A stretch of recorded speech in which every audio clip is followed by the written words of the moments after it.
Hi అందరికి, అందరూ ఎలా ఉన్నారు? హాయ్ బాగున్నారా? ఫ్రెండ్స్ నేను అందరికి. మీ సిరి అగ్రికల్చర్. అందరూ ఎలా ఈరోజు ఉన్నారు? వీడియోలు పెట్టట్లేదు అనుకుంటున్నారా? బాగున్నారా? ఏం లేదు ఫ్రెండ్స్, చూడండి కొంచెం బాగాలేదు, ఇప్పుడు అందుకే ఎండలు అయితే పెట్టలేదు. ఇప్పటి నుంచి బాగా స్టార్ట్ చేద్దాం కాస్తున్నాయి అన్నమాట. అనుకుంటున్నాను. అందరు నా ఛానల్కి సపోర్ట్ చేయండి, అస్సలు ఓకేనా? విపరీతంగా ఫస్ట్ అయితే ఇప్పుడు చూడండి, కాస్తున్నాయి. ఇది అనేది మల్లె ఎండలకే చెట్టు. కదా ఈ మల్లె చెట్టు మల్లెపూలు మా అనేది ఇంట్లోనే బాగా పూస్తాయి. ఉంది.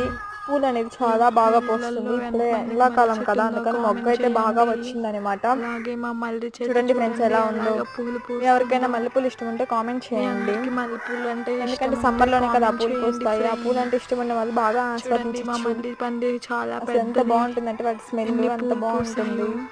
దేవుడికి మీకు పెట్టుకోవచ్చు, ఎవరికన్నా మనం కావాలంటే కాల్ తల్లో చేయొచ్చు. పెట్టుకోవచ్చు. చాలా బాగుంటాయి అన్నమాట. అలాగే మీకు మాకైతే మల్లెపూలు చాలా ఇష్టమో బాగా లేదో కాస్తాయి కూడా ఈ పూలు. కామెంట్ చేసేయండి. ఎండాకాలం ఇదండి వస్తే ఫ్రెండ్స్, చూడండి ఇదంతా మా ఎంత పెద్ద మల్లె చెట్టు, చెట్టు చాలా చూడండి పెద్దది ఎంత అనమాట. రోజు పెద్దదో. కిలో పూలన్నా అవుతాయి. చూడండి రెండు కొంత పెద్ద పూలతో చెట్టు ఎన్ని మా మల్లి కోసేయాలి. పందిరి. ఓకేనా ఫ్రెండ్స్, చూడండి కొన్ని అయితే ఇంకా కోసేసాను. చాలా పూలైతే పిల్లలే ఉన్నాయి. మల్లె చెట్టు మీ అందుకే ఇంట్లో ఉన్నా మీకు ఎవరికైనా కావాలంటే వచ్చేసేయండి మా ఇంటికి. ఓకేనా, సరే బాయ్.